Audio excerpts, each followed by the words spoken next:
Hai Sobat Jenius Brilian, jadi kali ini akan ada pembahasan soal mengenai error recognition yang selama ini menjadi momok bagi pejuang TOEFL ataupun pejuang bahasa Inggris yang lain. Nah, kali ini langsung aja ya kita ke nomor 1. Mrs. Stephens, along with her cousins from New Mexico, are planning to attend the festivities. Nah, kita identifikasi dulu ya. Pertama adalah Mrs. Stephens. Mrs. Stephens itu kan satu orang ya. Berarti dia subjeknya kan tunggal. Diingat-ingat ya. Along with. Nah, with di sini sudah pas dengan along ya. Along with itu artinya bersama. Her cousins. Her cousins berarti sepupunya ada banyak ya, lebih dari satu. Di sini benar apa enggaknya kita simpen dulu ya. From New Mexico are planning to attend. To attend udah bener ya, karena untuk menghadiri. Nah, yang salah di sini adalah are ini. Kenapa itu salah? Karena are di sini berfungsi sebagai verbnya, sebagai to be dari Mrs. Stephen itu sendiri. Jadi kalau Mrs. Stephen itu kan tunggal, berarti to be-nya juga harus tunggal dong. Jadi nggak bisa pakai are. Seharusnya are itu adalah is planning to attend the festivities. Loh Kak, di situ kan ada her cousins. Her cousins kan lebih dari satu. Nah, setelah ada koma dari Mrs. Stephen, dari koma kemudian dari New Mexico. New Mexico itu kan ada koma juga di situ. Nah, dari koma itu sampai New Mexico itu sebenarnya adalah informasi tambahan, guys. Jadi dia tidak terhitung di dalam kalimat utuh. Kalau bahasa Inggris itu kan sama lah kayak bahasa-bahasa yang lain ya. Harus ada subjek, harus ada predikat, ada objek, begitu ya. Nah, di sini subjek utamanya adalah Mrs. Stephen. Kemudian to be atau verb penggantinya adalah are itu. Jadi, setelah koma, Mr. Stephens koma, sampai New Mexico itu adalah informasi tambahan. Jadi nggak penting. Nanti kalau kalian facing this problem, kalian mengerjakan soal yang seperti ini, kalian coret aja yang di tengah-tengah itu. Jadi setelah koma sampai koma terakhir. Kalian harus pay attention ke setelah koma New Mexico itu, yaitu di sini are ya. Are salah, kenapa tadi? Karena Mrs. Stephen ada satu, jadi dia harus pakai tunggal juga, alias harus pakai is. Oke? Betul kan? Nah, sekarang nomor 2. They are going to have to leave soon, and so do we. Nah, kira-kira yang salah yang mana nih? Kita identifikasi dulu ya. They are. They are. They itu kan banyak ya, jamak. Pakai to be are. Berarti udah betul ya. They are going to have to leave soon. To have to leave soon di sini juga sudah betul karena penggunaannya maksudnya adalah mau pergi segera, ingin pergi segera. Mereka harus pergi segera, intinya gitu. Nah, yang salah ini adalah yang so do we. Seharusnya kalau penggunaan so itu tidak diikuti oleh do. Kenapa? Karena yang depan dia pakai are. They are going to have to leave soon. So, are we, kita juga. Mereka mau pergi segera, kita juga mau pergi sama gitu loh maksudnya. Nah, kalau pakai so ya, and so bla bla bla subjek gitu ya, itu harus mengikuti apa yang dikatakan di sebelumnya. Di sini dikatakan they are, dia pakai to be, tidak pakai verbs ya. Jadi, yang belakang juga harus mengikuti, pakai are. So are we. Nah, nomor 2 ini tricky banget ya. Kelihatannya kayak nggak ada yang salah gitu. Kelihatannya kayak live soon ini salah atau to have to live soon ini salah ya. Tapi sebenarnya mereka udah bener ya, di posisi yang bener. Yang salah yang so-nya. Pinter kan? Oke. Sekarang kita lanjut ke nomor 3. All the students are looking forward to spending their free time relaxing in the sun this summer. Nah, all the studentsnya banyak, semuanya. Udah betul ya. Kalau jamak berarti harus pakai to be jamak juga. Di sini ada are. Sudah betul ya. All the students are looking forward spending their free time. Di sini ada looking forward spending. Nah, kira-kira benar nggak? Bentar. Yang D dulu ya. Their free time. Di sini mereka all the students, berarti kan mereka banyak ya intinya. Their free time, berarti udah betul penggunaan their-nya ya. Berarti yang salah forward spending. Kurang apa tuh sebenarnya? Nah, seharusnya looking forward to spending.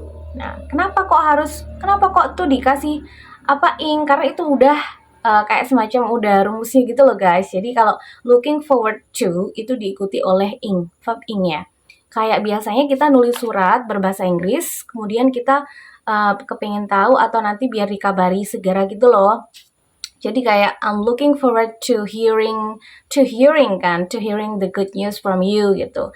Jadi setelah kata to itu harus verb ing ya. Nah, ini juga gitu. Ini tricky juga kalau kalian nggak pernah ngerjain soal seperti ini, biasanya kalian bakalan pusing, kalian bakalan susah. Makanya kenapa Miss Dita selalu bilang kalau bahasa Inggris tuh nggak bisa instan, karena bahasa Inggris itu bisa juga dari pengalaman-pengalaman kalian sebelumnya yang juga ngerjain soal yang sama. Jadi dengan terus-menerus latihan soal, jadi kalian udah tahu, oh aku pernah nih ngerjain soal yang kayak gini. Jadi, oh seperti ini. Oh dulu aku pernah ngerjain soal yang seperti ini, jadinya seperti ini. Jadi kalian ada sesuatu yang udah nempel di otak dan akhirnya ketika kalian ketemu soal yang sama atau hampir mirip, kalian bakalan cepet ngerjainnya karena udah pernah ngerjain ya.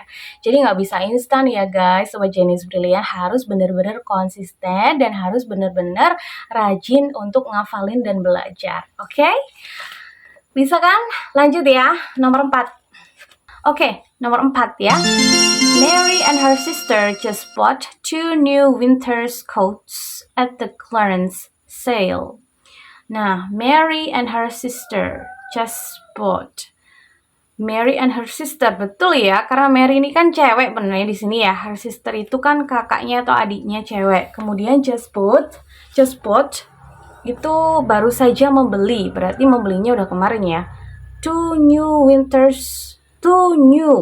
dua berarti ya, new winter's coat, jaket atau apa itu, mantel untuk musim dingin ya. Nah, di sini ada kata-kata winter's coats. Coats di sini kan dia sebagai kata benda. Winternya dia sebagai kata sifat. Coat itu kan mantel ya. Winter itu kan musim dingin, mantel musim dingin, maksudnya kan gitu. Nah, di sini kesalahannya adalah kenapa winternya itu harus pakai S? Karena kalau misalnya kita mau berbicara mengenai noun phrase ya, ini kan noun phrase ya winter coat ini, frasa kata benda. Apa yang mengikuti kata benda itu tidak boleh berupa jamak, tidak boleh berupa kata jamak ya. Kalau di sini kan dikasih S ya winternya ya. Jadi itu kan jadi kayak semacam jamak gitu ya, nggak boleh. Jadi dia harus benar-benar tunggal.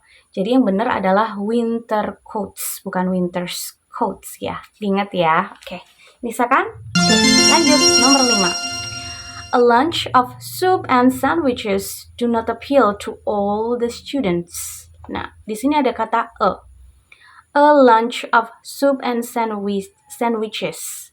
Jadi lunchnya itu berupa ada satu gitu loh guys ya. Kemudian do not appeal to all the students. Seharusnya kalau di depan ada kata meskipun itu diganti the ya, dia tetap jadi maksudnya satu gitu loh, satu kesatuan gitu. A lunch of soup and sandwiches. Seharusnya dia nggak pakai kata do. Seharusnya pakai kata does not, karena dia di awal sudah tunggal, jadi dia harus juga pakai penunjang verb yang tunggal juga. Appeal to all of the students ini sudah betul ya. Well, bisa kan? Oke, lanjut.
bagi orang-orang katanya momok banget dan mulai sih beberapa orang dan saya tanya ke mereka katanya yang paling susah itu adalah error recognition. Tetap semangat dan pasti bisa ya.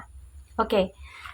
Kita lanjut di part 2 ya di video aku. Jadi thank you for watching today. Semoga kalian semua yang lagi mengejar TOEFL bisa nanti nilainya bagus. Kalau kalian butuh sesuatu bisa kontak aku lihat YouTube ini karena aku punya yang namanya buku kitab TOEFL ya. Jadi di situ sudah aku rangkum ya beberapa dari search. Salah satunya dari Cliff ya, Cliff TOEFL, kemudian dari Baron, dari beberapa penulis-penulis buku grammar itu ya. Nah, itu nanti bisa deh kalian kontak aku aja, komen atau gimana, nanti aku kasih telepon aku. Atau kalau kalian butuh les online dan lain sebagainya, kalian bisa kontak aku.